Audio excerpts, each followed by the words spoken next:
This episode of Recording Studio Rockstars is brought to you by Isotope, Native Instruments, Atom Audio, and SAE Institute. You're hearing my voice right now mixed through Isotope, Ozone, and Velvet on Atom Audio monitors and headphones. Make sure to get my free mixing course at mixmasterbundle.com, and please check out our awesome sponsors using the links in the show notes. And please like and subscribe to this YouTube channel because it's a great way to help support this show. Now get ready to rock. Gonna happen that is somebody can't play that solo once on its own, that magically it will nail it in the recording studio, right? Right. Because also most of the time you are on the clock, it's you gotta do this thing. I mean, you either practice it here on the clock until you get it right, or you practice at home for free, and then we only need a few takes to do it in the studio. Either way, you gotta practice that thing.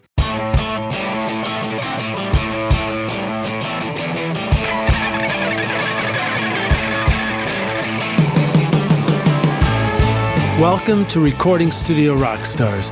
I'm Lid Shaw, and this is the podcast created to help you become a rock star of the recording studio.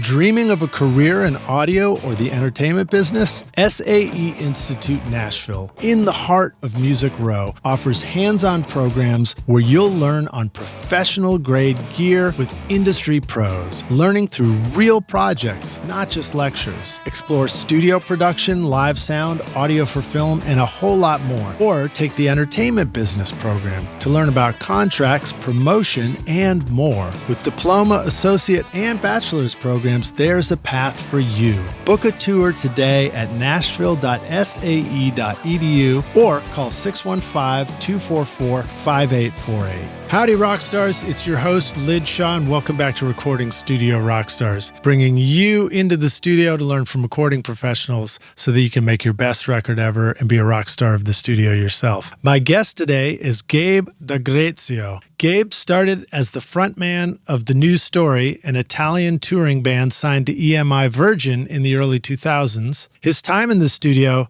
sparked a deep passion for recording, leading him to master performance, engineering, and production.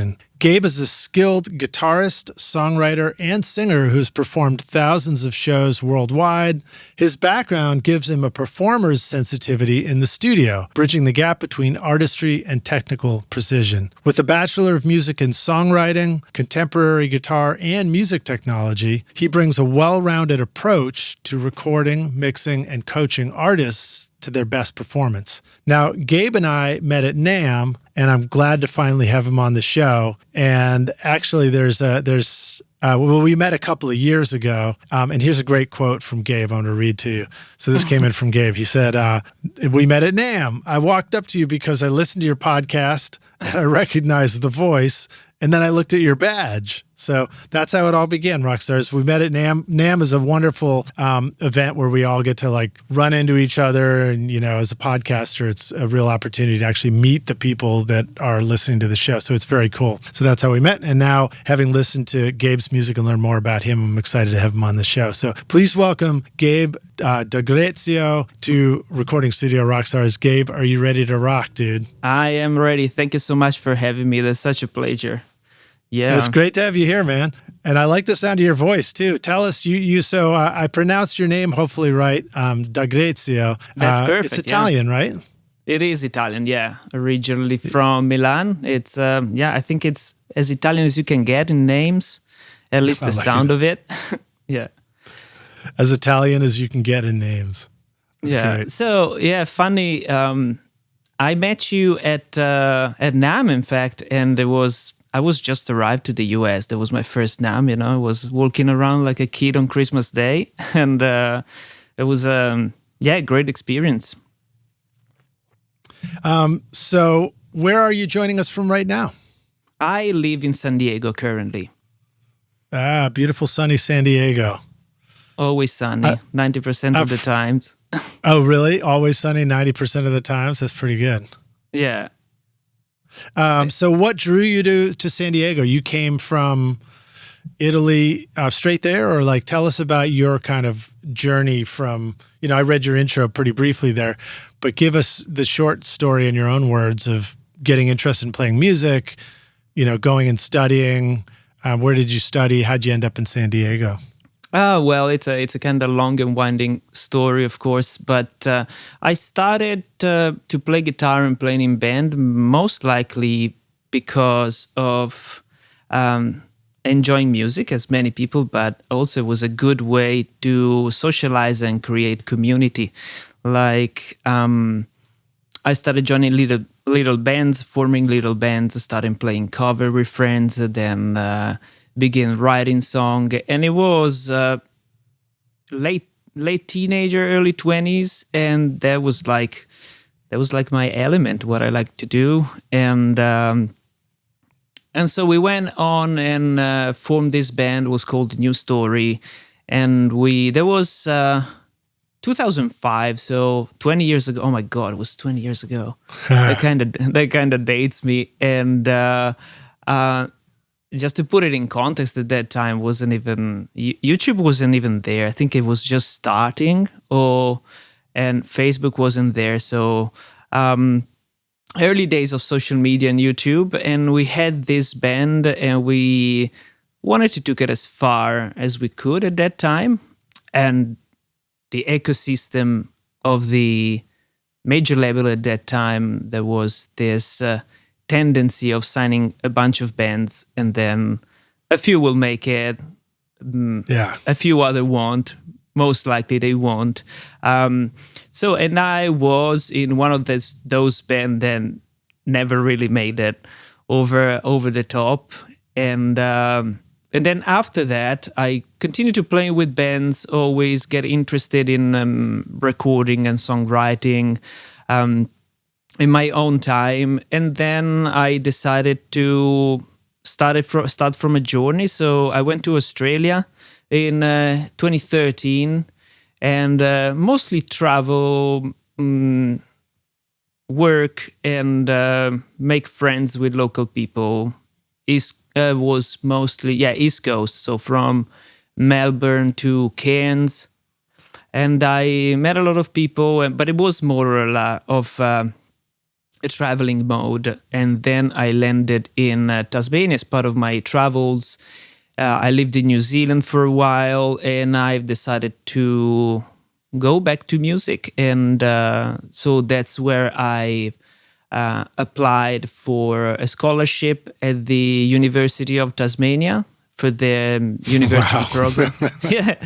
And I got the scholarship, which will cover part of my international fees. So it was still pretty expensive, but it was definitely a challenging time, but I did complete my degree. And while I was doing that, I met the girl that then became my wife. And then halfway, I was almost finishing my degree, and she got a job offer to work as a research scholar for University of California, San Diego. So wait, before we go to San Diego, I just have to say, to date myself and my generation, I can't help it, but for the rest of my life, when I hear Tasmania mentioned, I'm just always going to think of the Tasmanian devil in my Bugs Bunny cartoons growing up, That's right. Yeah, that's what a lot of people rings the bell. Yeah.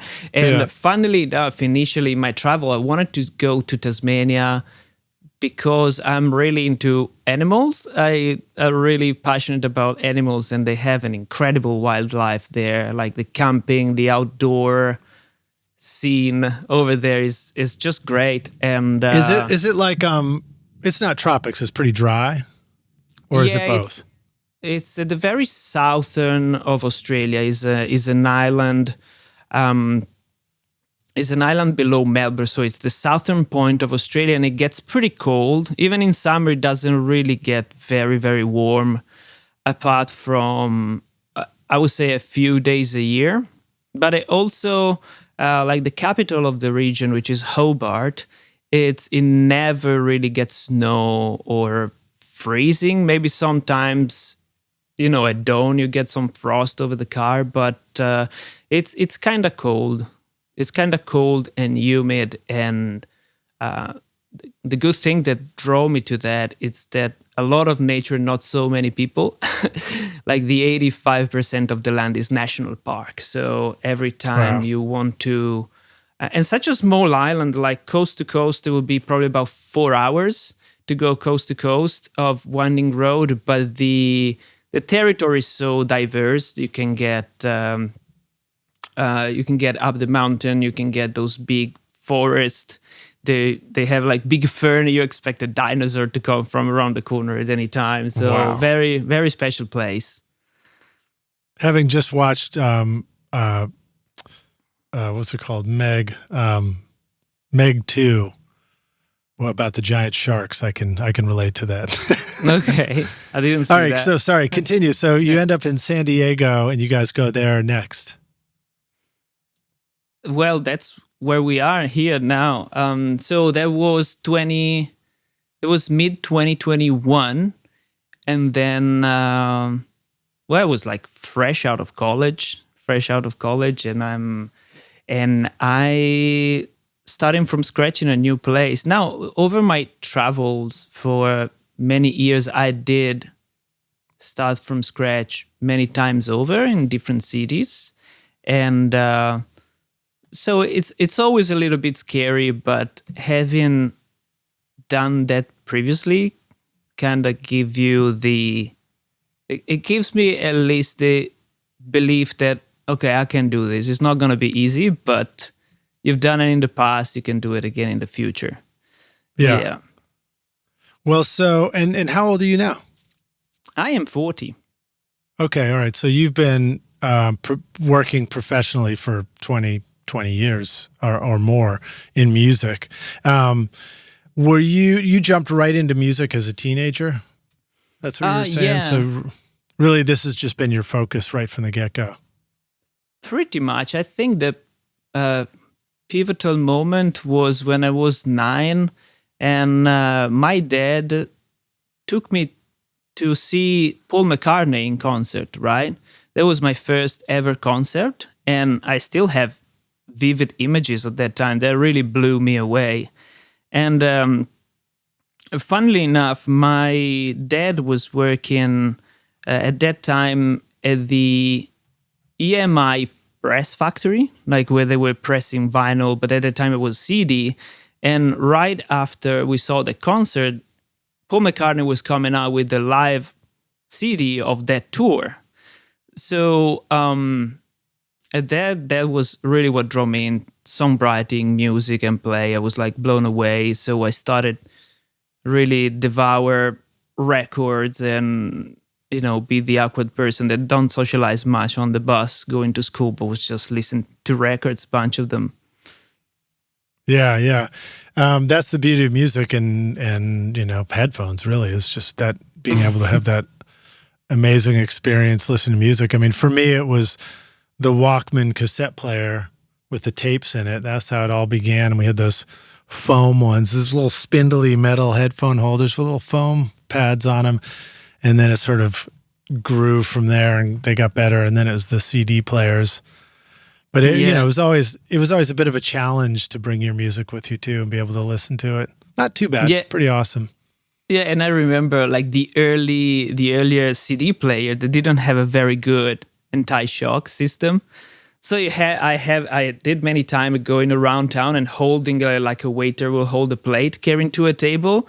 So right. kind of keeping my arm a little bit loose so to absorb all the shock, so I don't have, so I could listen to a song without skipping. That was part of the growing up for sure. Yeah. Now, did you get into vinyl records too? I mean, your dad was working at a pressing plant, or was it CD pressing? Yes, we had a lot of vinyls going on in the house. None of my family has ever pursued professional career as a musician, so I'm first generation for that matters. But I say that growing up, there was a lot of passion for listening to music. And so as part of my baggage, I have a lot of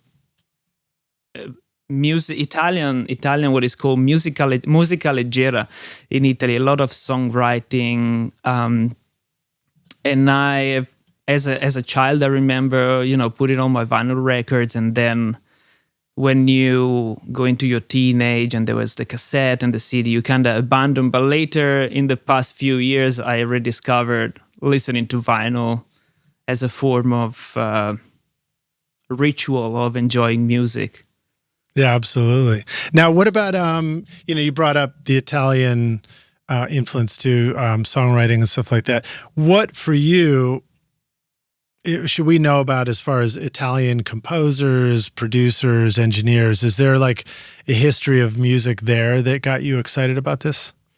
Well, there was a lot of very, I would say, very innovative composer, more the composer, I would say songwriter. One of the ones that were always being present in my family is called Claudio Baglioni. I don't know if you get how to spell. I can spell it later for you, but is a dude that has been around for almost 60 years now of a career, and I really like the musical compositions and melody and lyrics that he uses.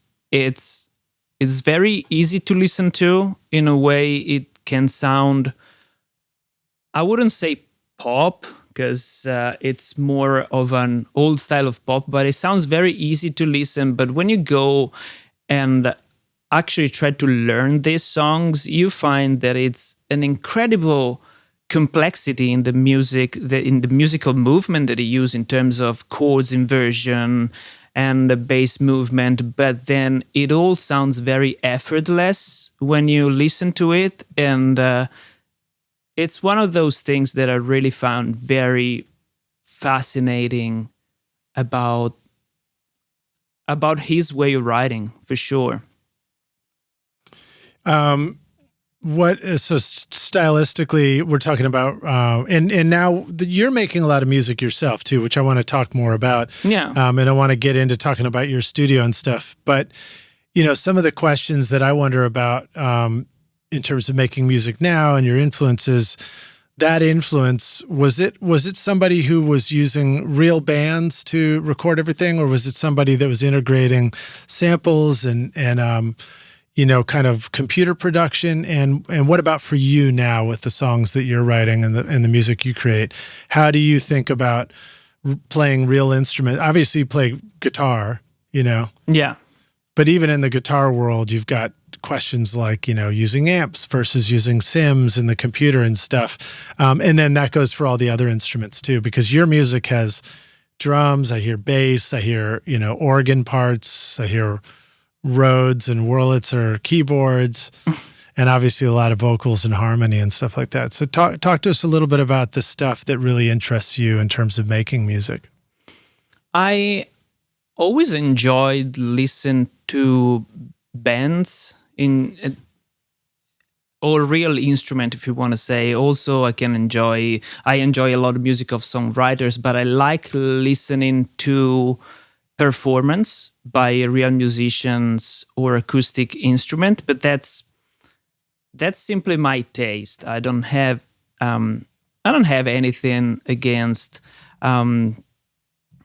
computer soft synths, sampled elements. I like some electronic music as well. Like I think Daft Punk make great music, and it's mostly electronic, but it's very good. It's very exciting. So is Daft Punk a European? They're French. Duo, right? French. Yeah, they're French. Right. Okay, yeah. They're French. I like the integration, and in the things that I listen to, there's a lot of virtual instrument, but predominantly I always been into musicians playing an instrument. I like when I listen to something that I do while I listen to music is imagining the player performing. So I think that's a big chunk of what I do, as well as an engineer producer. For me, it's it's all about the performance, or at least Yeah. that's the most important thing that I want to capture.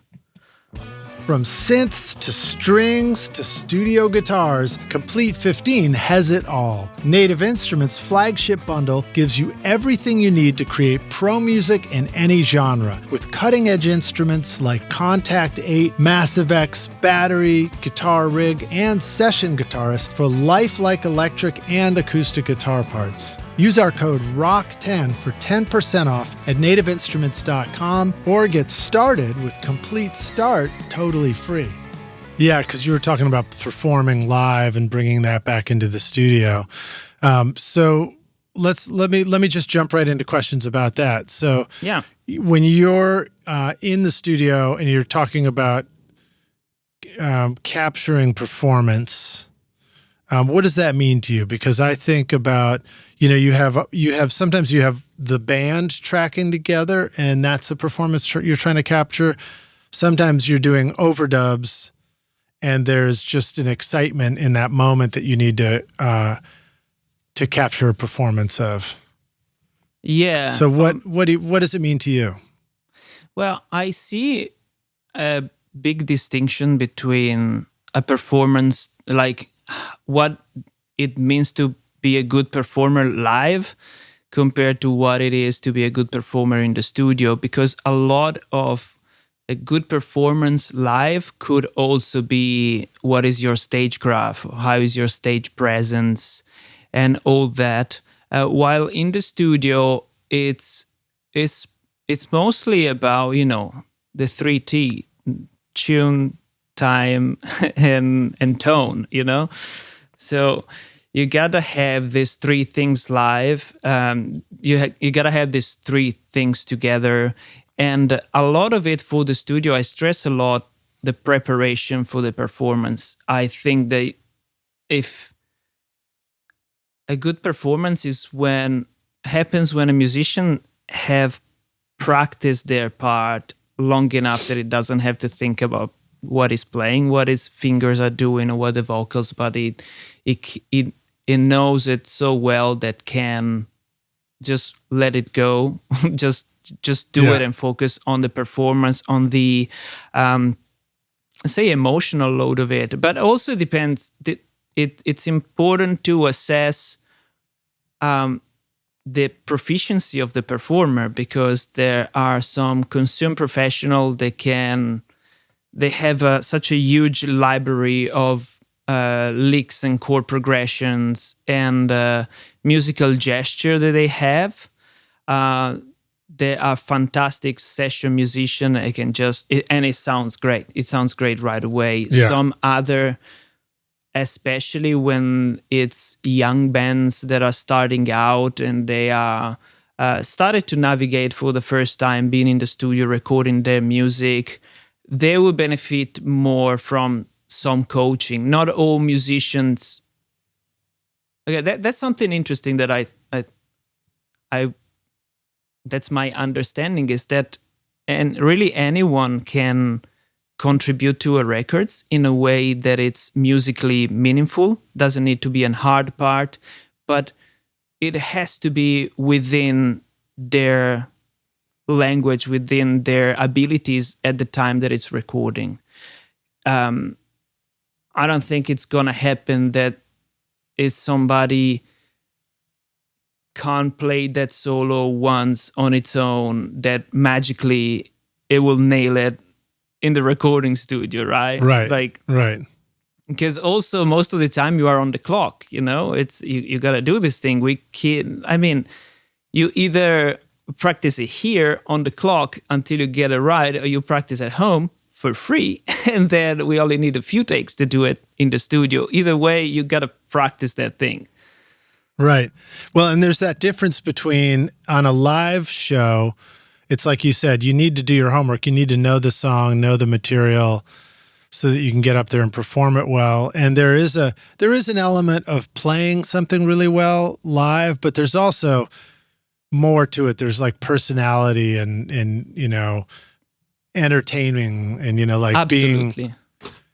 being I'm punching my lights here and being and just giving an audience something interesting to listen to or look at, and I guess that varies. I mean, in some cases, as an audience, you want to watch a performance on a stage and think, I just want to hear that they deliver it really well. I don't care if they, smile at me and dance around. And some people, I think, really like music where everybody smiles and dances around, and I hate to say it, but some people don't really care if they perform it very well.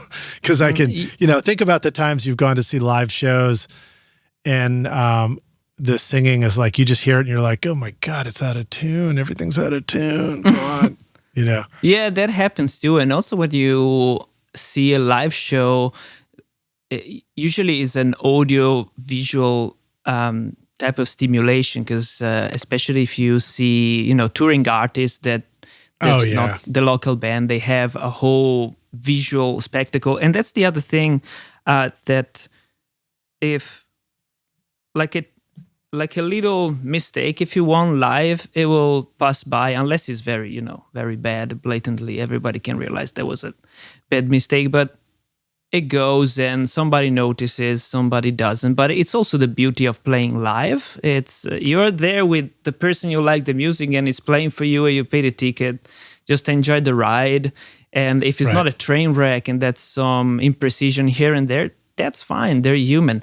But when you're making a record, you are doing something that it's meant to be for posterity and to be archived and be available forever. So you try to get the best possible version of it that you can, and whether it's so from the songwriting to probably the end of mixing, I see it at all the process of making a record. It all adds up step by step, and you want to get every step as good as you can. Although ideal is like an utopia that you never really get everything 100% right, but you have to do your best to get as close as possible to do it right. And I know what you mean. Yeah. It's like, what they say about records. Your records are never really finished; they're just abandoned. Yeah, that's also true. Yeah, it's also it comes to a point. Well, okay, that's what it is, and so I think that's my take on performance. But also, it's important to not be too rigid about what makes a good performance and what not, because sometimes, it makes me think about the classic edited drums, right? You can have a good drummer that plays, and you have the Pro Tools or Logic or Reaper session, whatever, with the click, and even with the best drummer, not everything is on the grid, and nor it should, right? So that's a fine balance between something that it's off the grid or off tune if it's a singer, but still have a musical significance, or if something is a mistake. So that's also that part of balancing act, or just gauging and evaluating. Yeah, absolutely. Well, so let me rewind a little bit, because I'd love to ask you about your studio. Tell us about your world now. Do you have a studio that is, you call your own? Do you have like a home studio and then go to other studios? On your website, for example, there are some wonderful pictures of you sitting in the control room and working on records.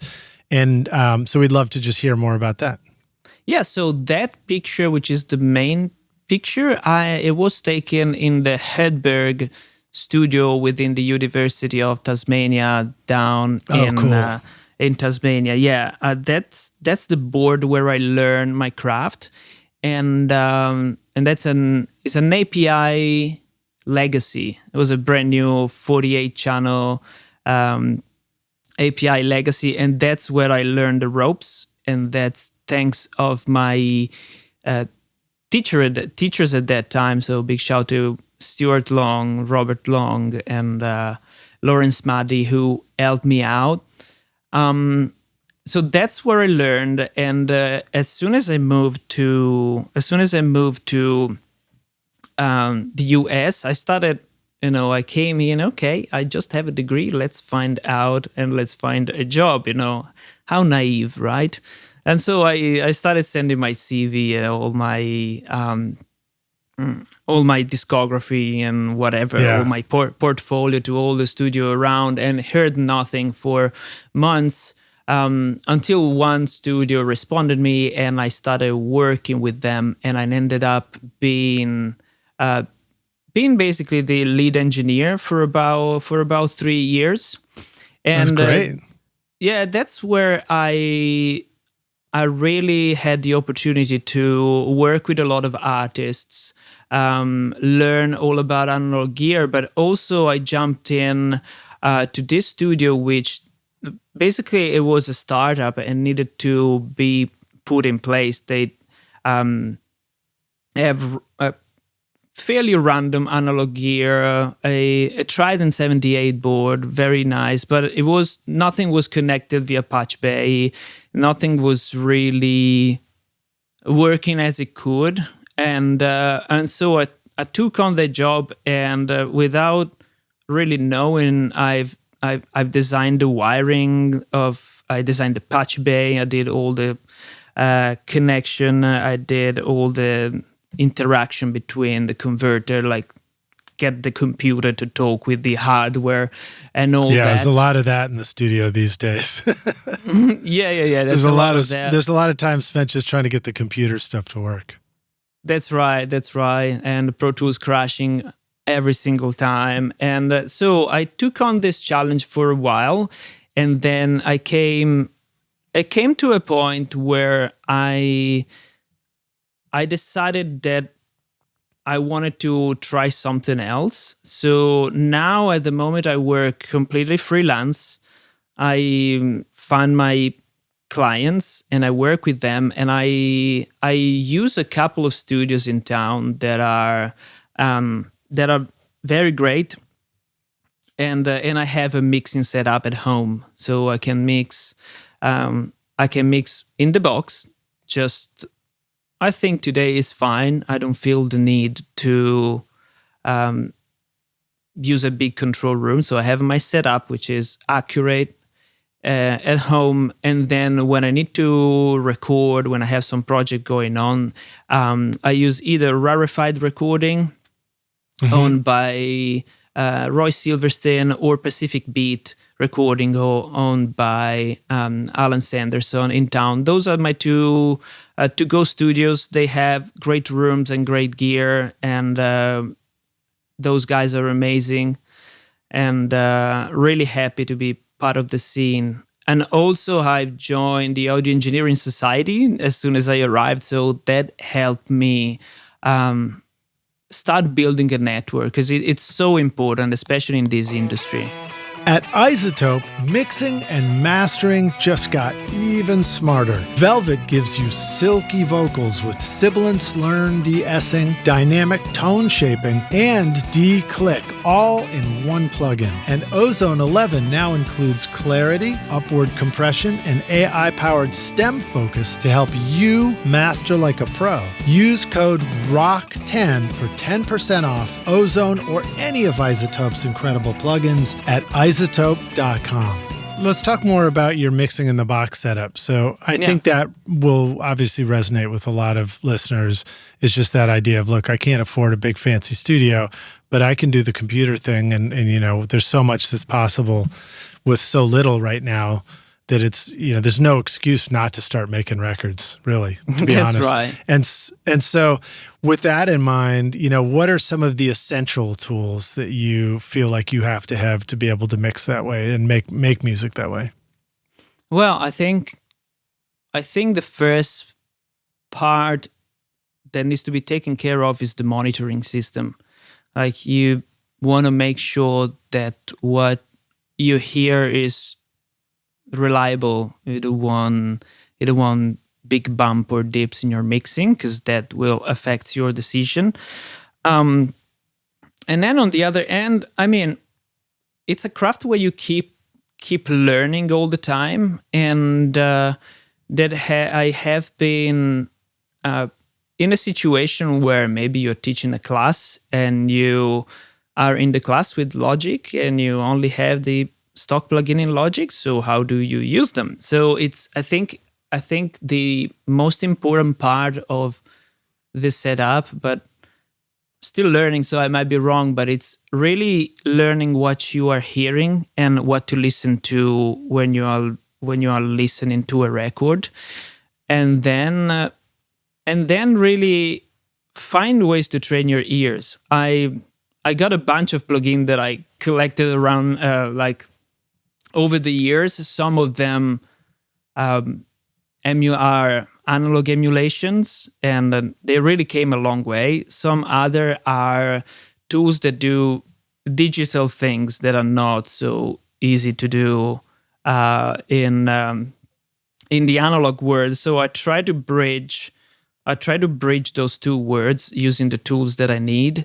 And I could list all the plugins that I use if that No, helps. you don't have to do a giant list of plugins. Yeah. I just mean like, so you've got plugins, but you say monitors, but like, are there specific monitors that you find useful? Was it hard to set them up where they work for you? Do you have favorite headphones that you use? Any of those kind of things? Yeah, I have used now for years the Steven Slate VSX.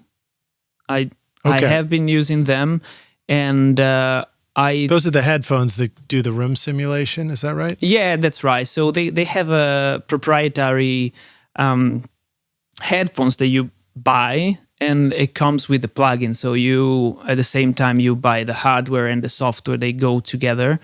And what they have done is they modeled a bunch of listening spaces. There will be some great control room from great studios, but also, the car, the disco club, the phone, the boombox, and they made binaural models of this. And so when you listen to them, you have a good representation of how this room sounds like. And I think it's a great solution. It's a great breakthrough because allows me to really be very mobile at work with a laptop and a laptop, and you can be anywhere. And also that's where I do the big bulk of the mixing, and then have a couple of friends' place or one of these studios to just check that what it is all right, because of course you want also some air to move. But as I said, I only been here for a couple of years, for a few years, and I'm starting out. So you kind of have to be creative and figure out what's the best thing you can do with the resources you have. Yeah. The space you have. So now, available. when you're doing these virtual rooms, did you find that a particular studio was your favorite, or do you just like have a few and you actually switch rooms and virtually to do a mix check?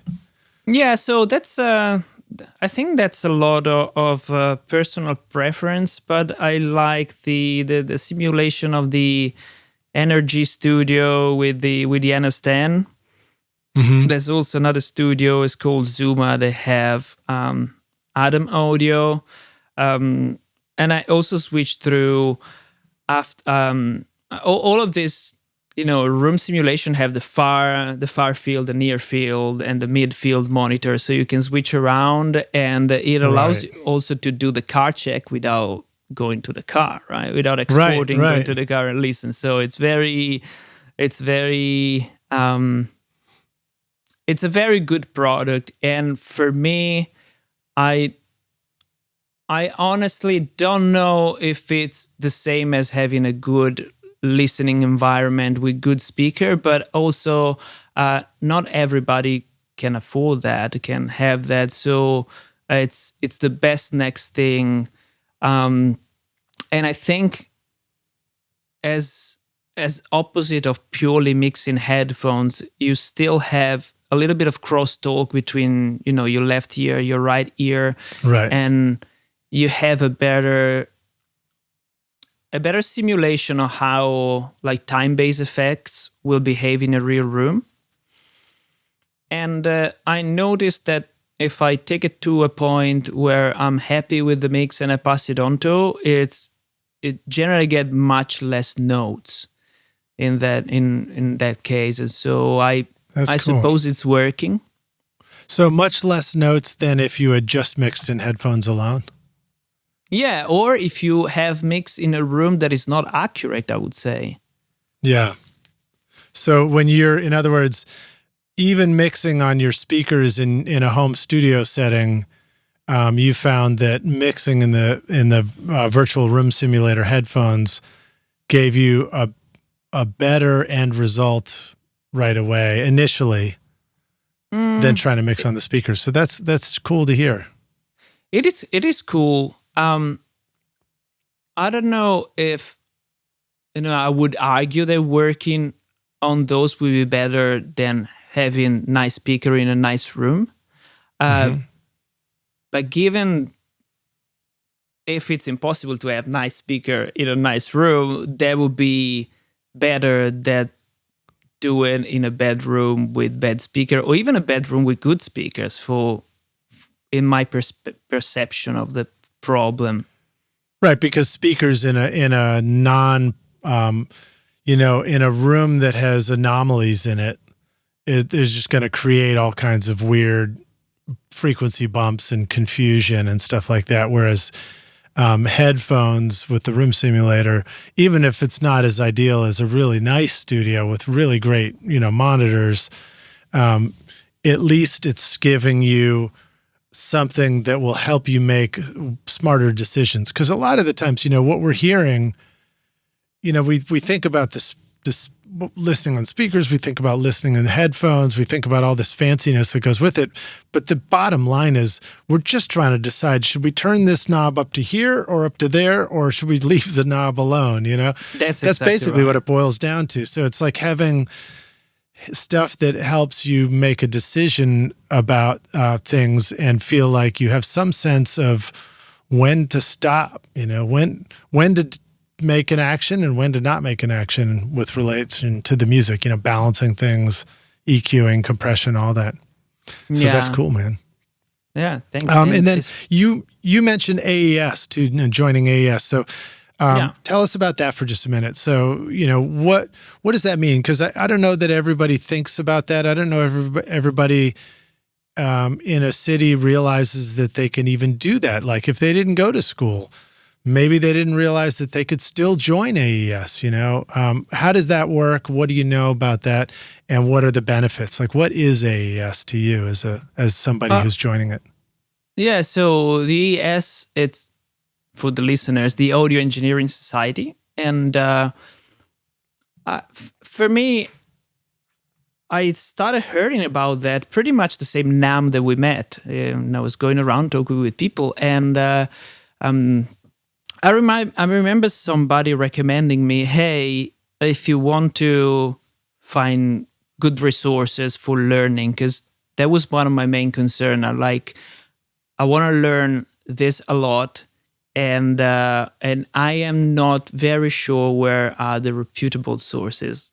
They're not, right? And, the reputable sources, yeah. Reputable sources, you can. It's funny because it almost sounded like refutable, which would be the opposite. That's why I wanted to clarify that. That's what I'm here for. I get your back. Yeah. So, I just sign up for the membership, pay my dues to be a member. So I started receiving the newsletter, right? Yeah. And soon after I joined, probably the first or second newsletter, there was, I read through it right at the very bottom of the emails, there was a proposed meetup for, I don't remember the exact wording, for a San Diego section starting out. If you're interested, just text me an email. So I said, yeah, why not? I'm in San Diego. I think that especially for what we are trying to do, being part of a community is super important. It's like we all support each other. Just the reason why we're here is because we started making community, and you've been so kind to inviting me to the event after the NAMM, and so I met a lot of peer, and that's great. You know, that makes me happy, make me feel part. Oh, that's of right. something. You came to one of our Recording Studio Rockstars meetups at NAMM, right? Yeah, that was I was super happy. Fun. Yeah, a lot of fun, and so then I joined, and I reached out to Steve Barsotti, which is now the chair. But at that time, I figured out they was just forming the San Diego session, right? I was like, all right, we're just collecting interest. Yeah, all right, I'm down. And so we meet up in a pub and started talking. And then we organized like a Zoom session, and we prepared the documentation to submit to the mothership. Do you say mothership? Yeah. I don't know. It sounds good to me. I like that. Yeah. To the mothership of AES to start a new section in San Diego. So we started that.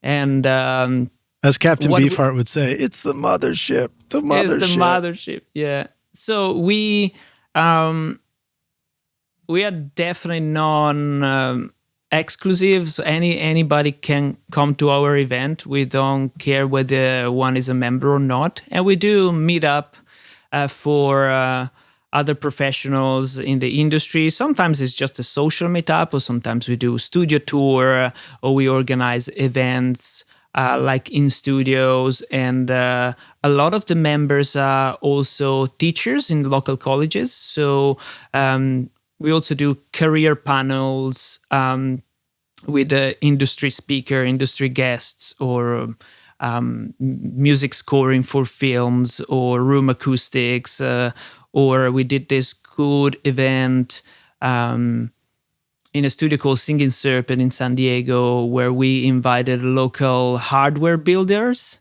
and they presented some of their products, and we talk about, and it's all very nerdy. So we catch up and talk about nerdy stuff that we love.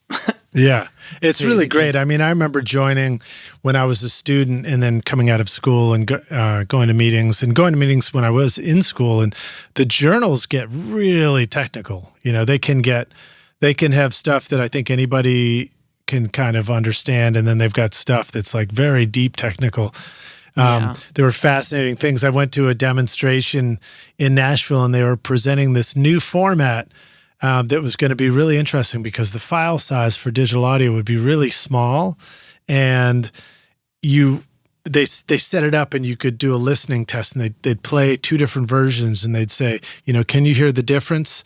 And it had to do with like masking the frequencies. The frequencies that were being masked they decided, okay, well, we don't need to represent these, so it's less information. I think that's the way that I remember them describing it. And it was the introduction of the MP3 and the mini disc. Wow, yeah. So I was sitting in a room with all these people listening to these. Oh my God! Going like, hey, this you saw it happening, right? Yeah. So it's very cool, and then getting together, and then more recently, going and seeing a presentation about the history of Telarc Digital, which was an audiophile record label that did these incredible orchestral recordings, and then went on to do jazz and blues and everything. And so we're hearing, you know, the earliest digital recordings from the 1970s, and they just sound gorgeous, you know, and you're like, how, what? You know, it's like all the time we were complaining about, you know, cheap digital stuff, and you guys were doing that in the 70s. You know, of course, it wasn't cheap digital stuff they were using, but so I encourage anybody to go check out the Audio Engineering Society. And I don't know how many cities they're in. They're in a lot. You know, I know even in St. Louis, where I was, they would have one. They certainly have them in Nashville. They got them in San Diego, Los Angeles, all the big cities, and all around the world too. Yeah, I think there's a bunch. We did an event last year with I think Baltic Society. It was a collaboration, and we had as a guest, we had David Royer from Royer Microphones, and I don't remember the name, escapes me, the original designer of the Blue microphones. And they were having they were having a very interesting discussion about microphones design and the state of the art, and that was in collaboration with the Baltic section, so that was pretty fun. It was some crazy AM time in the morning or something. It was fun. Oh yeah, right, or very early in the day. Yeah. Are you ready to launch your career in the audio or entertainment business? SAE Institute Nashville, right here in the heart of Music Row, offers hands-on programs to prepare you for the industry. From studio production and live sound to audio for film and a whole lot more. You'll learn by doing, working with professional-grade gear alongside experienced industry pros. If you're more into the business side of entertainment, SAE's Entertainment Business Program teaches essential basics like contracts and promotion to help you navigate the industry. With diploma, associate, or bachelor's degrees, there's a path for everyone. Plus, Career Services supports graduates as they take the next step. Want to see it for yourself? Immerse yourself in Nashville's exciting music scene and book a tour today at nashville.sae.edu or call 615-244-5848. Howdy, Rockstars. We're back now for the jam session, a.k.a. the second half of the show. I'm joined today by Gabe Dagrezio, if I said Perfect. that again right. Dagrezio, here on Recording Studio Rockstars. Gabe, are you ready to jam, dude? I am ready to jam. You know, jamming is always a little bit scary to me because you don't know what to expect. Really? How so? Right? I mean, you're a guitar player. You're a good guitar player, too. Yeah, it kind of also gets you nervous because you don't know what you're getting. I think it would be, a little bit of imposter syndrome or just the idea of improv. It also, also includes, at least for me, the kind of like a bit of a fear in a sense. It's like a little bit intimidating. And then once you jump in, it's fine. Well, what does jamming mean to you? I mean, you studied guitar, so does that mean sitting in on a jazz session where you have to know the songs already, or does it mean making stuff up? Like, what does it mean to you?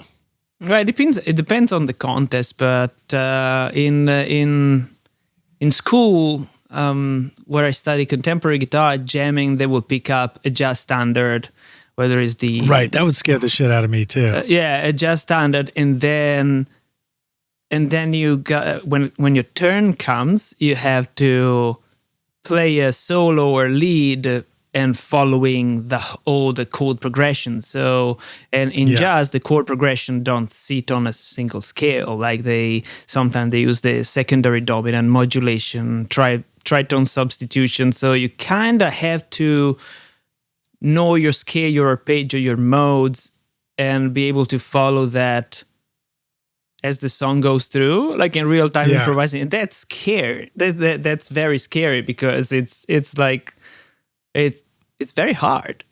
It's very hard. Well, and the other hard part too can be that jazz progressions they're just complex anyway, and they move quickly, and the chart is sort of, you might have sort of a old Xerox copy of a chart in front of you, or maybe you don't. Maybe you're expected to just know it. And when somebody takes a solo, the rest of the band, if they're good at comping behind a soloist, then they tend to kind of like make space. Draw. So it's almost like the chords aren't always there for you to know what to play over. You have to know it in your head or something like that, right? Yeah. They drop. You're like on the hot seat. It's the spotlight, and now you got to do it.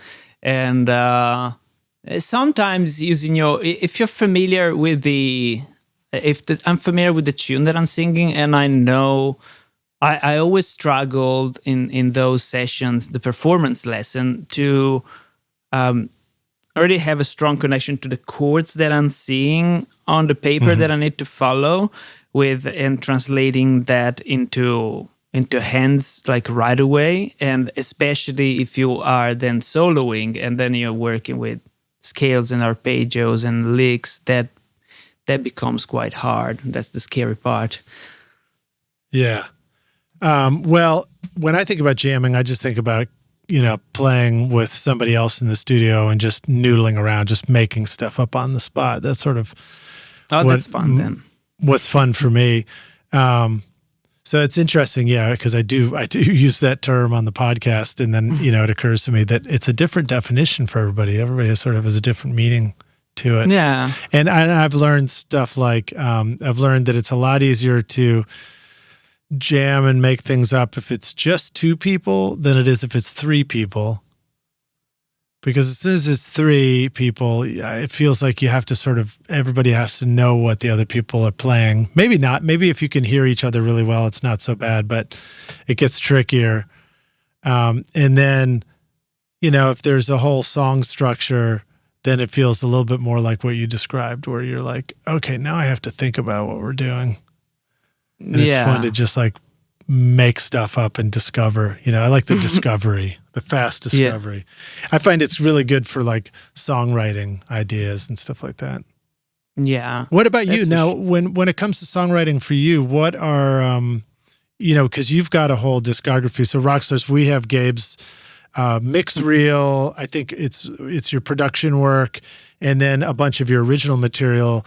There's SoundCloud links, which will be in the show notes, so you can go check that stuff out. Awesome.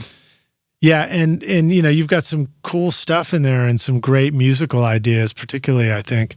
At least that's what really struck me too. Thank you. What do you feel like your songwriting process is? How do you come up with new song ideas and then go in and make these complex arrangements? So I always like to work with other musicians. I always been in bands for the most part, having an original project. And I think that oftentimes is, I am just noodling around with the guitar, and maybe I'm doing some guitar studies or whatever, practicing, and I kind of loosen up a little, and I bump into some small nuggets of chord progression, and I was like, oh, okay, that sounds pretty cool. And then it's kind of one thing lead to another, and I work on, generally a first section appears, and then you have another section, and then it kind of slowly percolates and develop. And by the time I introduce that to the musicians that I work with, I give So you're them, already working on something on your own before you take it to the musicians and show them?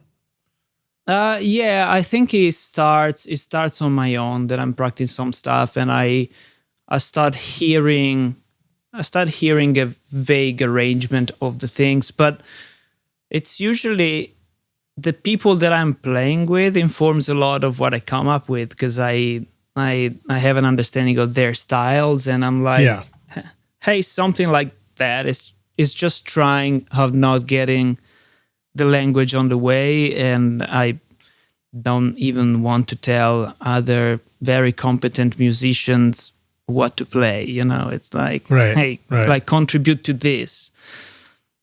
Now, do you keep this whole idea of a song entirely in your head the whole time, or are you using voice memos? Do you demo it into? You said you use Logic a bunch. Is that right? I started with Logic, but then over the years I switched to Pro Tools, and that's what I use most.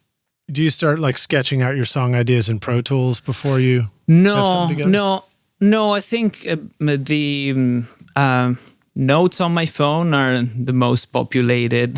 The audio memo, whatever they're called. Voice memo, yeah. Yeah. Oh, if you're on an iPhone, yeah. Yeah, voice memo would be the... Yeah, go ahead. Go ahead. We probably have a little bit of a delay. Rockstars, if you're ever wondering, that's what this is. It's the internet gives us a delay, so sometimes we pause at the same time and start talking at the same time. You go ahead. You're the guest, Gabe. You go ahead. Okay, go. So I start. So the first time it's like, okay, I got this idea. I got to record that before I forget it, right? That's. I don't know how many ideas have gone forever because I didn't do that, and then when you have a nuggets of a song, given a section, you present it to the to the musicians, just give them a chord progression and a rough idea of the style that you go into, and mumbling some fake English words that kind of have the sounds. Well, now why not in Italian? Why not write in Italian? That's a good question. The Italian language flows much different from the compared to the English language musically, and that's. Would you say that sentence to us in Italian? Sì, ok. La lingua inglese comparata alla lingua italiana suona molto diversa quando la metti in musica. That's great, man. That is very musical, actually.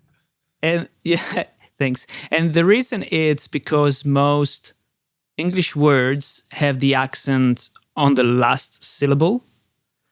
So that kind of works musically when you go towards the end of the line, right? Toward the end of the line. While most, as a normal, the average Italian words have the accent on the second last syllable. So that makes it sound musically different when you write it down. Yeah. So, your name, Dagrezio. Yeah. I guess the accent is on the E. Maybe that's different in a name than what you're describing. But that means that the rhythm of music might feel a little bit different, the way it's going with the words. What is an example of that to you, or is there something that comes to mind? Is that something that you typically hear in, I don't know, in Italian opera, or are there other Italian musical styles, folk styles, and even rock styles that take advantage of that? Well, a lot of artists, they tend to truncate the word at the end, so you can still understand that have the accent at the end, which is what is cool. I don't know if it's like a artistic license they take to modify slightly the words, but I remember feeling this very strongly when on the second record that we did for EMI, so the label wanted us strongly to have some Italian songs, right? Some songs in Italian, which we were trying to appeal to a more international, broad market. Europe for sure, and if possible, even the States, Canada, Asia, Australia, whatever. And I really had a hard time to making the words fit within the musicality that I have in my ears for that songs with Italian words. Right. And I was very, very puzzling to me at that point. So I don't have on the spot, I don't have an example for you. No, I got one for you. So it's like we're rocking the mic with Gabe Dagrezio. Like that? You just drop the Zio? Is that how it works? That could work, yeah. Let's see, what was my Lid Shaw? I don't know.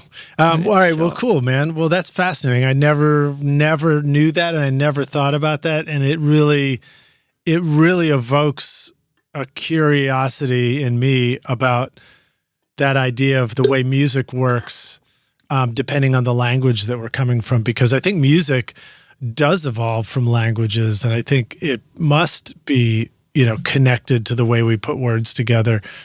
And so thinking about how different languages in different countries, could evoke a different sense of musicality. We've all got a beating heart, so we all have, there's all like the same kind of pulse reference in things that we do. And, I'm sure we have different meters that we use, whether it's 4/4 time and 3/4 time and stuff like that. And a lot of that has to do with just, how our body moves, walking, running, things like that. Yeah, a lot of it does. And if you think of Eastern music, more that is not our Western contemporary, for example, the Eastern languages, the sound the way they pronounce the word, like if it's the way the tone, those are tonal languages. So the way they say a certain letter affects the meaning of that letter, and that's Right. why, and so it's part of their understanding of the way they communicate, and very I much think so in that, Asia, for example, like yeah, Mandarin, all about yeah, that. and if you think that's why their traditional music sounds so different, that they have different scale, a reference scale, or different notation, and that's all very fascinating. I remember, I don't know, did you ever see the Harvard lecture by Leonard Bernstein? It was a No, series. tell us about that. It was something that I bumped into while I was studying. Actually, I got for a while very passionate about equal temperament, and the fact that it really is a compromise to make music work over. Yeah. So that allows you to basically tune a piano that works in every scale. You don't need to play guitar to sound like a pro. Session guitarist from Native Instruments delivers hundreds of lifelike guitar performances, both electric and acoustic, right inside Contact.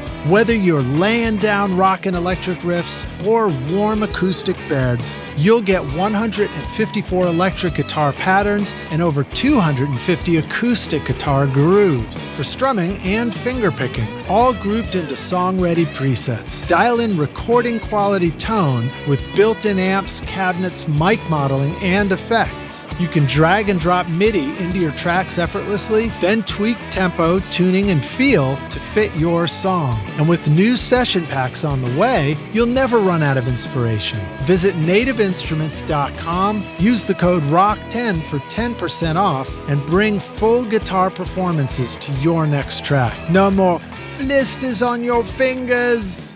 When you learn about equal temper tuning, you learn that everything is equally out of tune. Exactly. You learn that your electric guitar will never be totally tuned right? Which is, which I found, it's one of those information that you might skim through, but then when you are in the studio and you realize that your guitar sounds good on a chord and sounds out of tune on another, then you kind of see that this could be what causes, all the modified overtone, or the modification in the scale ratio by the equal temperament make a big difference.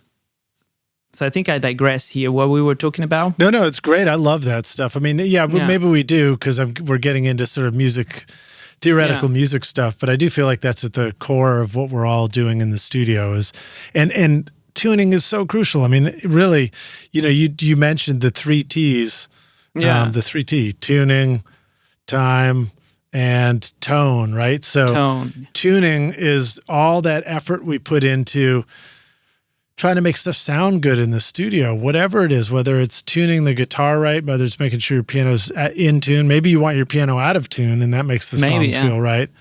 Singing and harmony and like how we respond to somebody's singing voice and whether we think they sound good or bad to us, whether it hits us in tune or out of tune, harmonies.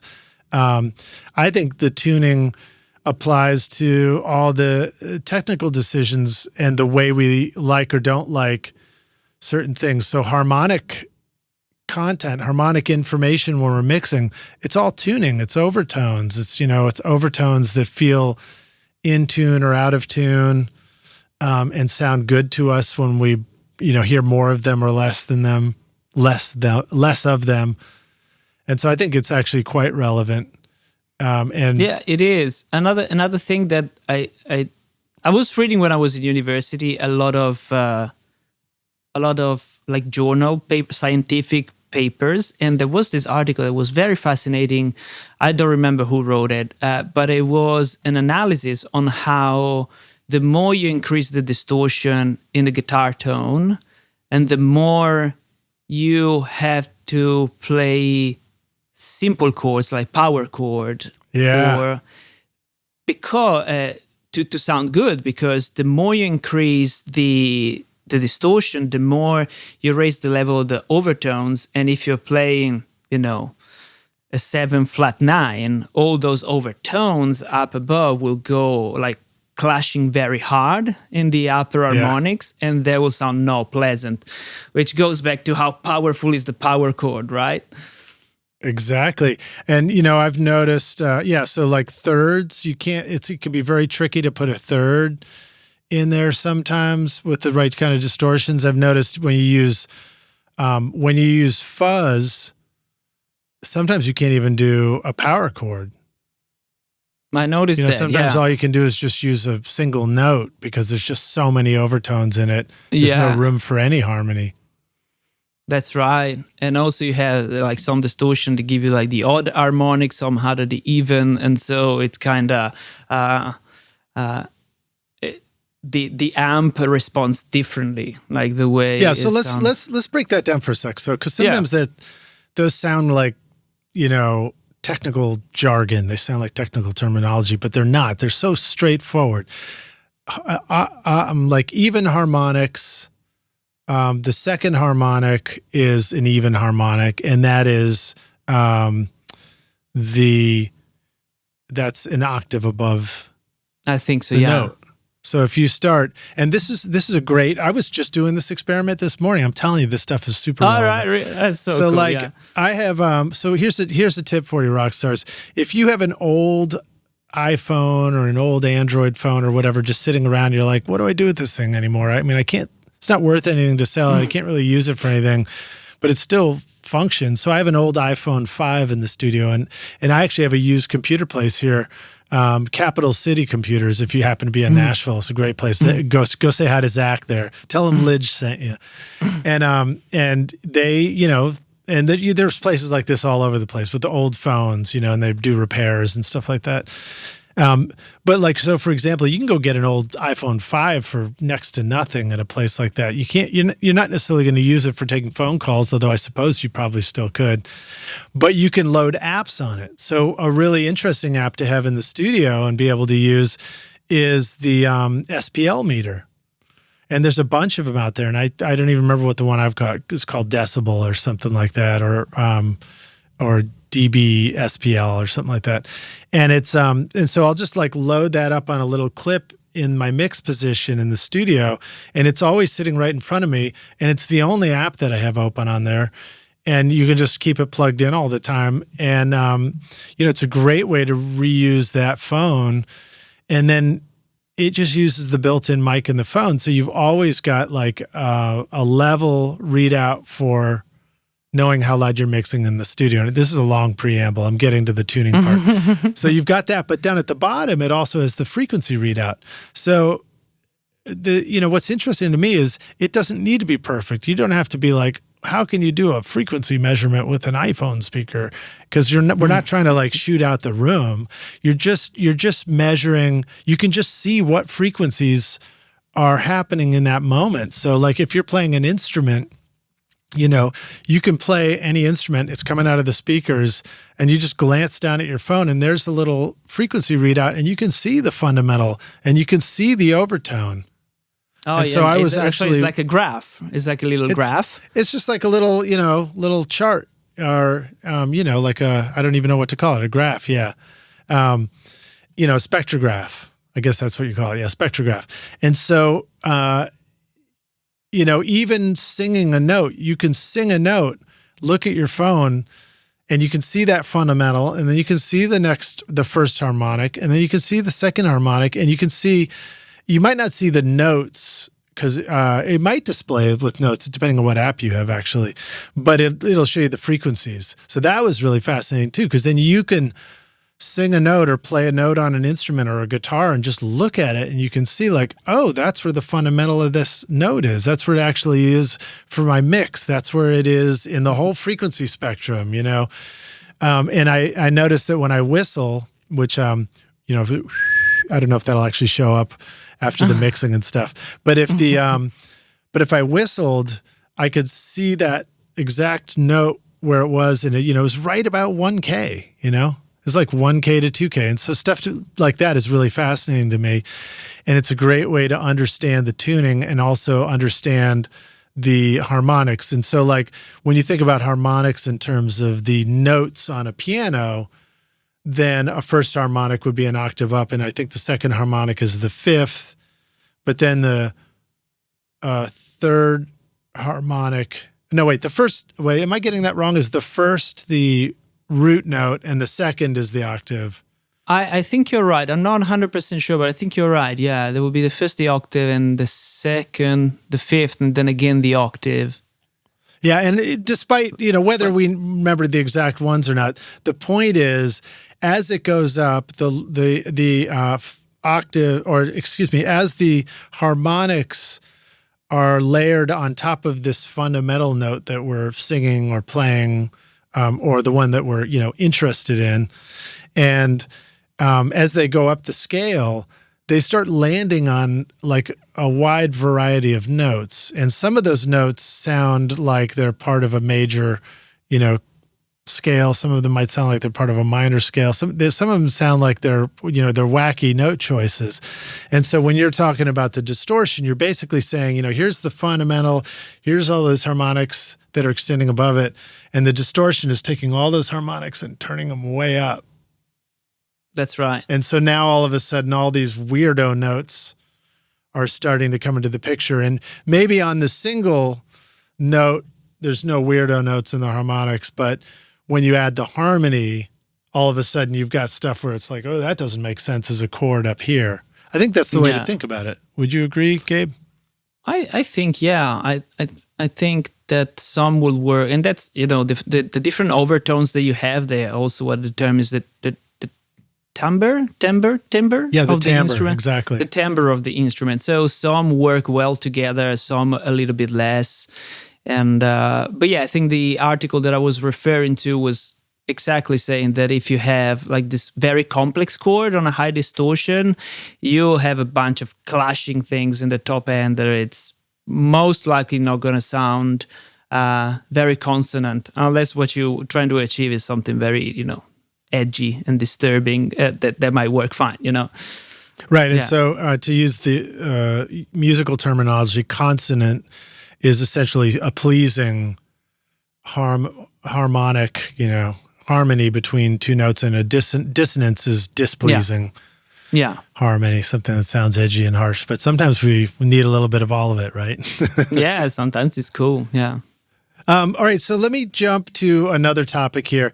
You moved to San Diego. You came from another country. You've moved around a bunch. You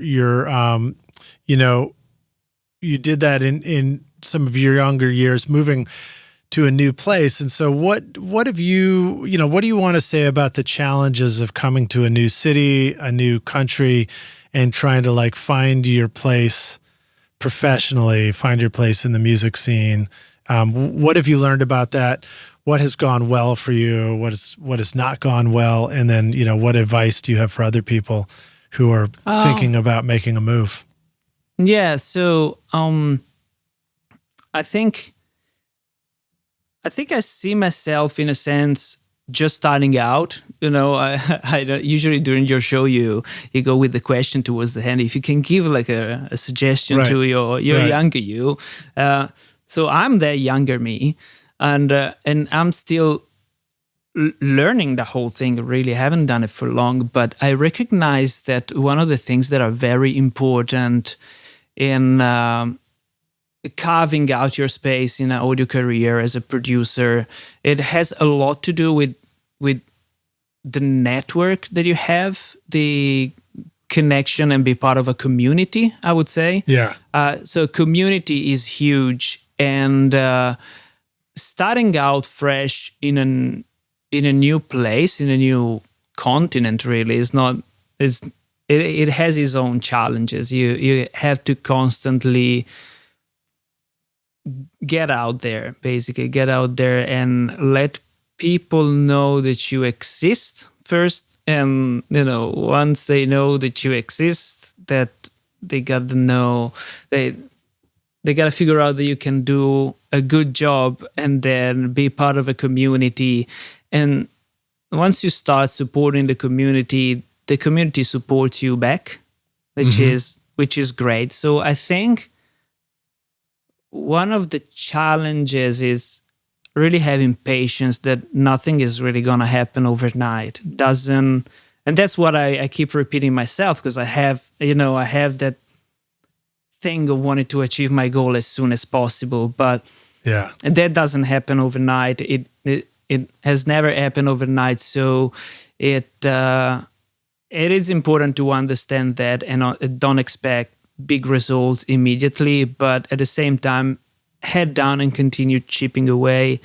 I think that for me personally, I started, I made the switch from performing to when I was at the college with that API. I accidentally got really into recording. I was like, you know what? I prefer doing this than performing, right? So yeah, me too. Yes, and so I got the studio back. So I'm not only, and I jumped in the industry in 2021, say, right? So it's not only after the golden age of the recording industry, it's behind us, but also I'm not 20 years old now, right, anymore. So it is. I had this urgency, like this great urgency I need to catch up. I need to catch up with everything that I've been missing out. For example, I never worked with tape. I've encountered. I use it a little bit in when it was in the college. We have a tape machine and I run the master, but I never had the experience of working with tape. Like when I started recording, Pro Tools was already there. Like most of the things were already there. And I have this urgency of catching up with all the things that I've been missing in the past. And there have been occasions like, lying in bed before going to bed and my wife is next to me reading a novel, a book, and I'm reading, the user manual for the 1176. And loved it, I loved it. As you should be. Yeah, as you should be. Like, oh my God, far out. This is so cool. iZotope is truly amazing for mixing and mastering your music. Check out the new iZotope Velvet plugin featuring intelligent sibilance learn de-essing that automatically detects harsh frequencies, dynamic tone shaping with lift and tame controls, and transparent declick to clean up mouth noises, pops, and clicks. All in one easy plugin for polished professional vocals. And now Ozone 11 takes your mastering game even further with the new Clarity module for adaptive spectral enhancement, upward compression in the maximizer for increased punch without losing dynamics, and stem focus to process individual elements like vocals or drums with surgical precision. Use the code ROCK10 to get 10% off Velvet, Ozone, or any fantastic plugin at iZotope.com. I think the challenge it's also understanding that it's a very complex craft. It is true that everybody can learn it and do it, but that's a lot of things that you need to know and account for at the same time when you make any decision, whether it's mixing or recording. Especially if you're doing on the clock, you got to account to many little notions that you need to understand before making the right decision. And and that of course presents challenges. That's a career choice, and making a choice would mean at the same time exclude some alternatives. You kind of have to commit into something and commit at getting better. Now, personally, I think that my first concern is to getting good at what I am, what I'm doing, to getting good at that, which I am continue learning every day. And it's great and it's very important. And secondly, just introduce yourself to the community and learn from other musicians, from the whatever is the engineering society or going to NAMM and meet people like yourself. And really become part of the community and patients. Yeah. Have you found some really good online communities too? Yeah. Have you joined some others? Yeah,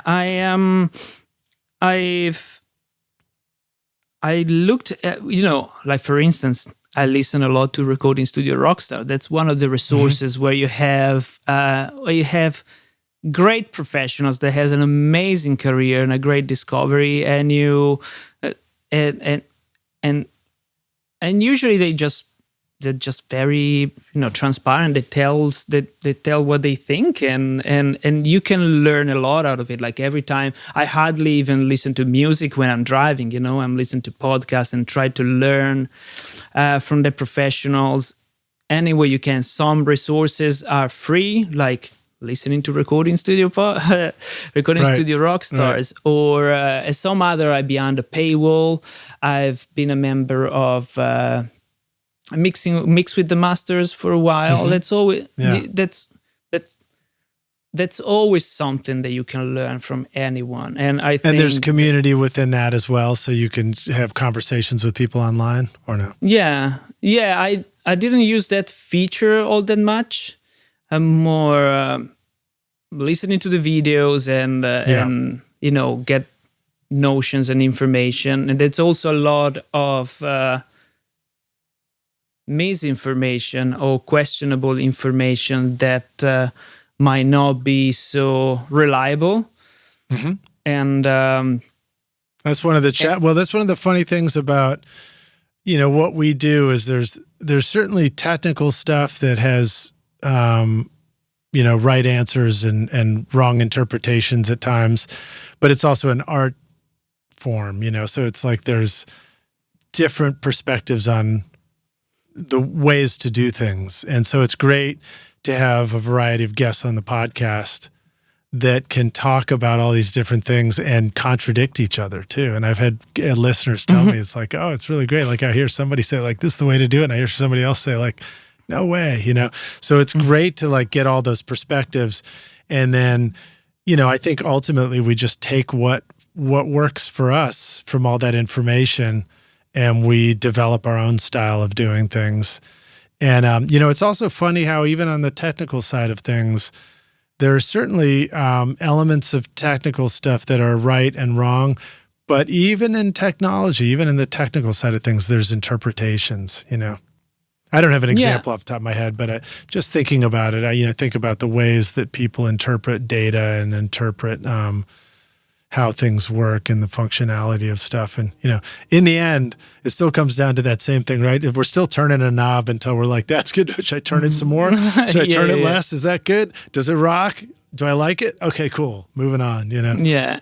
I think a lot of, so the things that have gone well for me is that I have a background that it's pretty wide. I've been spending a lot of time as a performer, writing songs. Right. So you're describing being kind of brand new at the engineering aspect of it, because that was a recent interest for you. But you've got decades of playing and performing as a musician.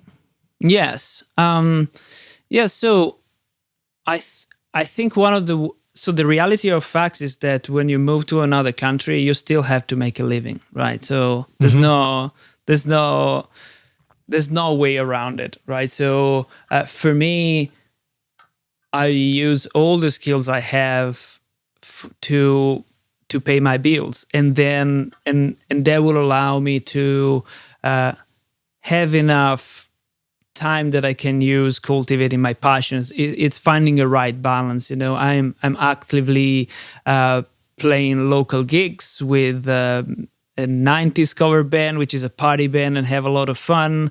I do private event in solo, in acoustic. I do a lot of podcast recording for a Dazzle podcast about from the University of San Diego, when they talk about different diversity challenges of academic people. I work for a medical podcast. So whichever skills that I have in audio and music that I can use, I've used it. Don't worry. I tell some of my clients, well, if you pay me my hourly rate and you want me to wash your car, I'll wash your car. I don't care. Right. It's like whatever it takes. And yeah.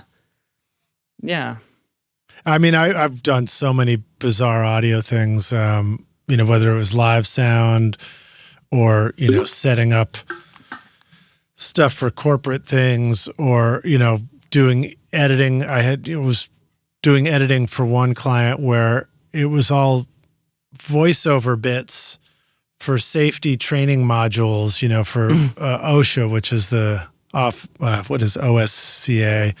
The safety organization.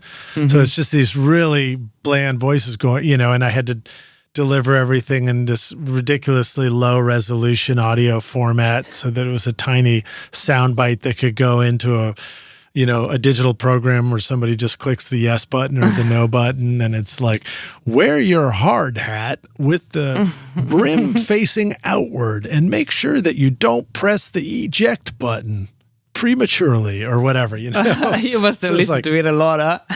Yeah, I mean, it was ages ago, and I just did some of them, and it was like mind-numbing stuff. But it's all fascinating, too, because I had all these takeaways. I would learn the power of taking a big, long file and using the trim silence feature in Pro Tools so that it kind of breaks it into blocks, and then rearranging them and then labeling them quickly and then swapping things out and all that, processing things. And so like there's always these great if you can do it in your interest, like the audio, for example, you're doing stuff with musicians as a performer. And I'm sure that it's at least still opens doors to you to meeting people and networking and learning, finding other musicians and, oh, you got a band? Oh, you guys want to make a record? Yeah, I can help you do that. Are you finding that performing outside of the studio is still connecting you with opportunities? To some extent, what I'm realizing that I would say the cover circuits and the original circuits are quite separated. Are very compartmentalized in a sense. Yeah. So there hasn't been much cross-talking between the two. But aren't there other people that are in the cover band circuit that also would like to be doing more originals? A lot of them are, yeah. A lot of them so are. It seems like there's always an opportunity to find people and just, hey, let's go over and do an originals night, Yeah, but I think the most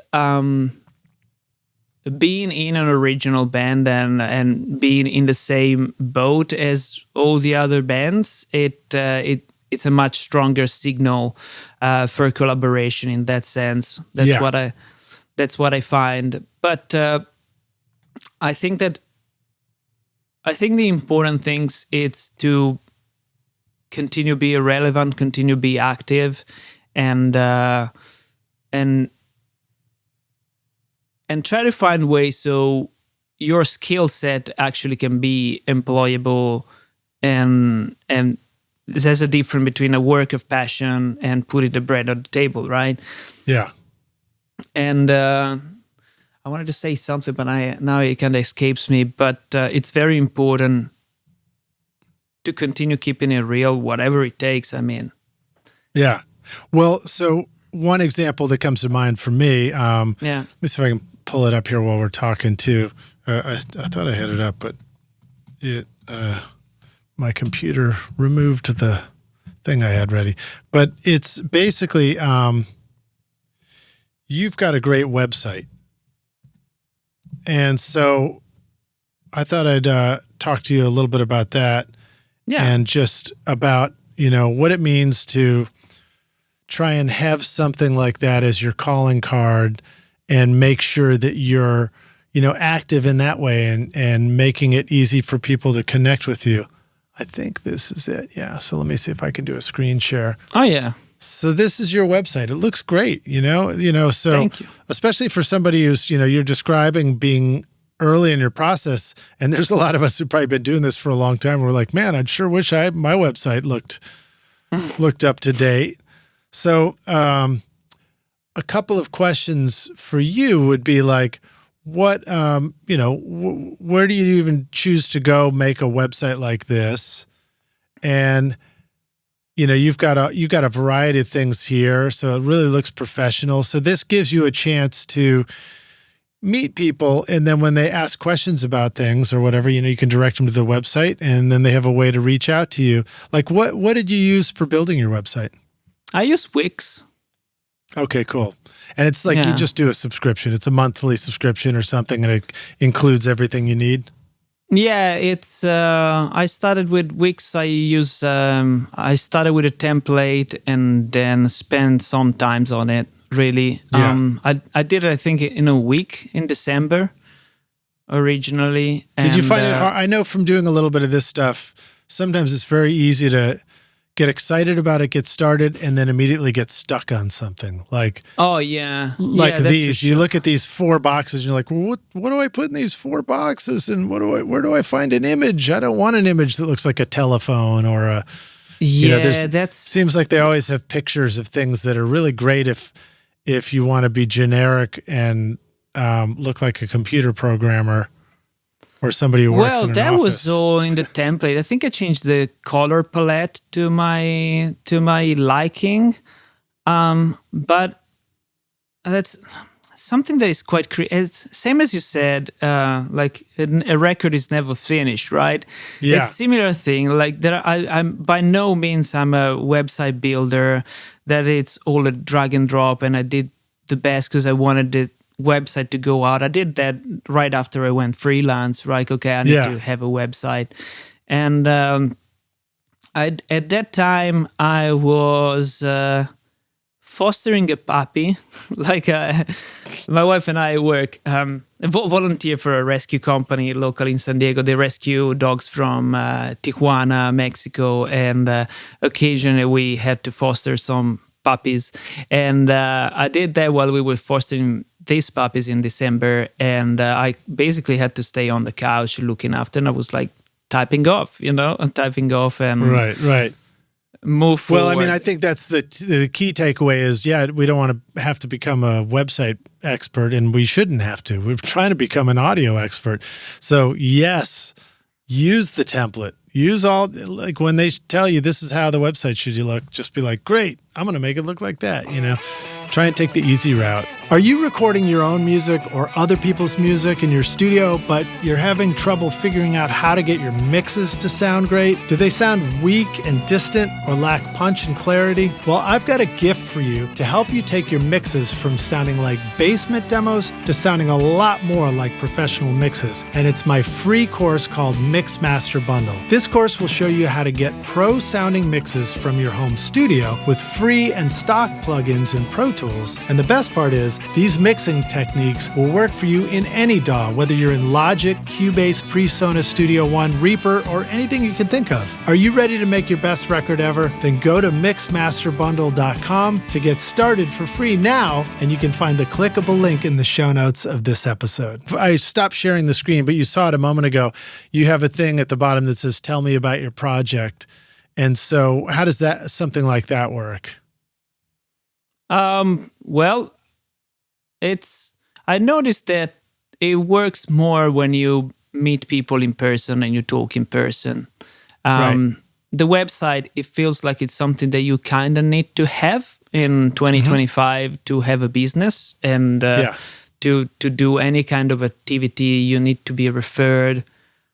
You need to be able to refer to a website. But what I noticed is that the best way to connect with clients, customers, whatever, artists, is just show up physically at their shows and meet them, like in community. And that worked a lot better. Like, especially when you are talking about recording music, it's their art, it's their baby. They are like, in today's also for most artists, there is a work of passion, and that you're going to put in a lot of work, a lot of money with no guarantee of return. In any case, for for the most of them. So when you're working with their art, with their baby, it's paramount that it's very important that they know, like, and trust you before they hand their babies, right? So there's my baby jumping off a diving board right there on this mug. Nice. She was little.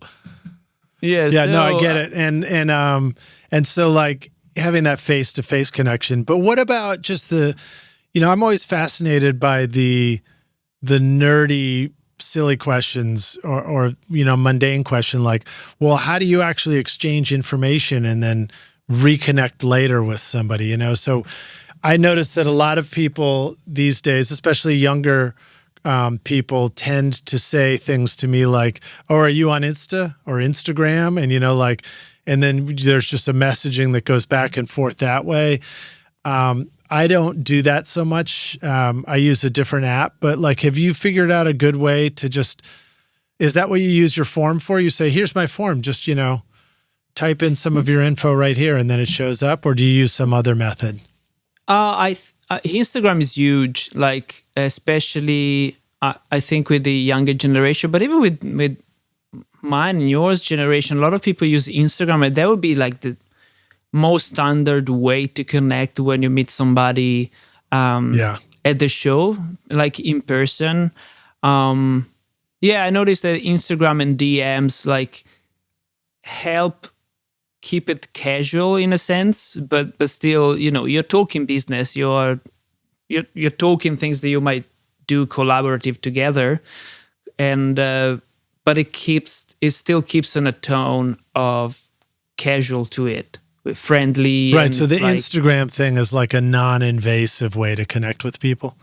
Yeah. I find a lot of the conversation with the client go through Instagram at the beginning, and then later on either text or phone call. Let me continue asking dumb questions. So if you say, are you on Instagram, then you find their Instagram feed, and then what? You follow them? You follow them. And then, that's it? Or is there another way to have a little folder where you can go find all the people that you met out at clubs in San Diego on your Instagram, for example? I don't know if you can. Is there a way to keep it organized? I'm not sure you can. Maybe you do, but I'm not like super expert in using Instagram. Right. I'm as confident with Instagram as a millennial can be. So right. I know the basic use. Yeah. I think that if you are if that's the way you're using it and you're going out to shows, I guess one version is you'll be following these other local bands, and then when you go look at Instagram, you'll see their stuff posting and you're like, cool, and then you can comment on it. Or I went and found a bass player for my record, which I'm still working on. Rockstars, you're getting tired of hearing me say it, so I got to finish that one soon. But I saw her play a show somewhere, and I think I had gotten her name somehow, either at the show or maybe I followed the band on there and then saw her mentioned as the bass player. And so I just went to her channel and messaged her on Instagram and said, hey, are you available for sessions? And I absolutely got a reply that way. So, when you reach out through a message to somebody who's actually using it actively, I feel like it works pretty well. People reach out to me. I don't use it actively all the time. So, I share things on there, but I'm not always, I try to go in and check the messages, but I'm not like a daily message checker there. So apologies if you sent me a message, Rockstars, and I haven't checked it yet, but I will. When I see it, I'll reply. Yeah, but it can be a cool way to do it. Yeah, that's a lot to do also, especially nowadays. And that's something that I discover, and it doesn't come natural to me because I tend to be quite an introvert person. But I noticed that being active on social media, and I'm not referring about doom scrolling, but publishing content and show on Instagram, on the social media, what are you doing to show that you're active, it helps as a social proof. It helps. Right. It helps because then you follow somebody, and then Oh yeah, that's a way that you can then after go and see in chronological order who you followed. So if you want to send a message to somebody that you met like 3 days ago, so I don't remember exactly the name, but you can go and see, oh, that's the person. Then you can see what they're up to, and then it's an opportunity to show what you're up to, and if it's relevant, it becomes like a little virtual community in a sense. It's a virtual show and tell. It's like, hey, check out my stuff. I'll check out your stuff, which is a good way in that creative world. Well, so Gabe, let me ask you this next question. This is going to be our closing question, but this is one I love to ask all the guests, and you were hinting at it earlier, which is we get to take the Wayback Studio machine, and you get to go back in time. Maybe you don't have to go very far back. I don't know. Or maybe you go back, 2 decades when you're starting out in music, and you say, listen, I've come back to give you this one bit of advice. Here's the single most important thing you need to know to be a rock star of the studio yourself one day. What advice do you feel like going back and giving yourself if you could? I'll probably tell myself to don't hesitate. Like just go out there and do it, and you'll be fine. You'll be fine. That's a trait that I really admire of people that just do it instead of overthinking too much on the opportunities, or maybe self-doubt. I will tell myself back then and even now to like get rid of self-doubt and just go and do your thing, and don't worry about other people would think or will think, because that really doesn't even matter at the end of the day. Yeah, good advice. Good advice. And you were just talking about Instagram and social media. So last question, closing question here too is, how can the Rockstars find more about you and your music? So of course we'll have links to his SoundCloud in the show notes. I highly suggest you go check it out, Rockstars. Especially the original music really is, there's some cool stuff in there, and your playing and singing sounds great. So you got a great singing voice, Gabe. Thank you. Where would you like the Rockstars to go check out stuff about you? What if they happen to be in San Diego, or they just want to collaborate, or other people are looking for somebody to do the original side of music and collaborate with, or hire somebody to mix their record? I mean, your mixing reel is in the SoundCloud too, and it sounds really good. Thank you. Gabe Dagrezio, it's the name of my website. So probably you need to read the show. Gabe the Great. It sounds like Gabe the Great. Gabe the Great CO, dude. That's great. Yeah. You can check out how it's spelled in the show notes, and then either GabeDagrezio.com or at Gabe Dagrezio on Instagram. That will be my handle, and my email will be gabe@gabedagrezio.com. That's it. That's pretty straightforward. It's DAGREZIO, Rockstars. Correct. Yes. Well, Gabe, thank you so much for joining us on Recording Studio Rockstars. It's great to meet you. I'm so happy that we got to meet at NAMM, and you don't know how much of an honor it is when somebody comes up and says, randomly I haven't met before, and just says, I know your voice. Man, that's unbelievable.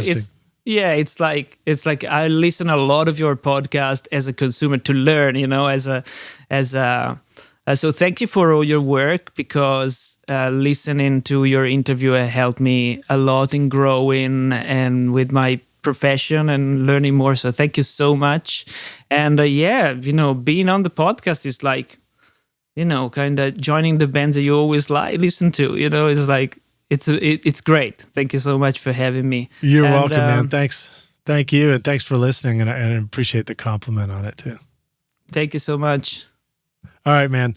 We'll see you around the studio. Rockstars, thank you for watching and joining us today. And again, this has, been Gabe's story of, what it means to, to come from one part of music and then enter the studio world and get started and, do it in a whole new country. So if that's you as well, this may feel very close to you. And subscribe to our YouTube channel. Kick that like button if you enjoyed this, and leave a comment in and just let us know, is that your journey? Are you having any challenges just kind of going from one part of audio into another? Are there things about this that you think would help you out? And if you have any questions for me or Gabe, let us know and we'll see you there. So thanks for watching. Gabe, can't wait to see you around the studio again, dude. Thank you so much. Cheers. Thank you. Bye.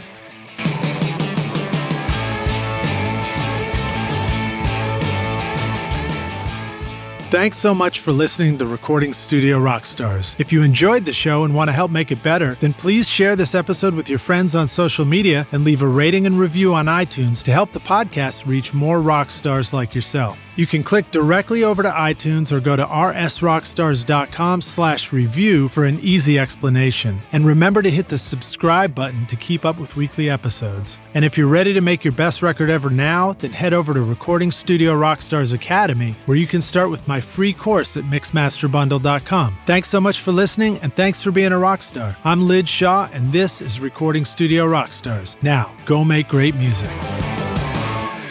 Recording Studio Rockstars would like to give a big thank you to our awesome sponsors who help make this episode possible: iZotope, Native Instruments, Atom Audio, and SAE Institute. And remember to take advantage of our special coupon codes at iZotope.com and nativeinstruments.com. Use the coupon code ROCK10 for 10% off any plugin purchase. And don't forget, you can start mixing right now with my free course at mixmasterbundle.com. If you enjoyed Recording Studio Rockstars, please check out our sponsors using the links in the show notes. These are all things I highly recommend for your studio. They're going to help you make your best record ever. Also, please like and subscribe to our YouTube channel because it's a great way for you to help support this show. I'd also like to thank our fantastic team here at Recording Studio Rockstars, Vlad Weselchenko and Liz Hulitskaya. Thanks so much for watching and listening, Rockstars. We'll see you in the next episode. Cheers.